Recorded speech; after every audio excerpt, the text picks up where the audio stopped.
الغسالة إن تحكم بالوقت بالنسبة لذولي لا، الفتحة العلوية ما تحكم بالأمامية اللي تحكم بها، بس تقدر تحكم إنه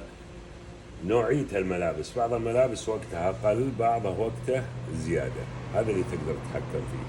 إنه بحيث إن لو ما بغيته مدة طويلة تحط نوعية، بعضهم تاخذ 5 دقائق بعضها 15 دقيقة حسب نوعية الملابس، 20 دقيقة فقط، لكن هي ما تقدر تتحكم.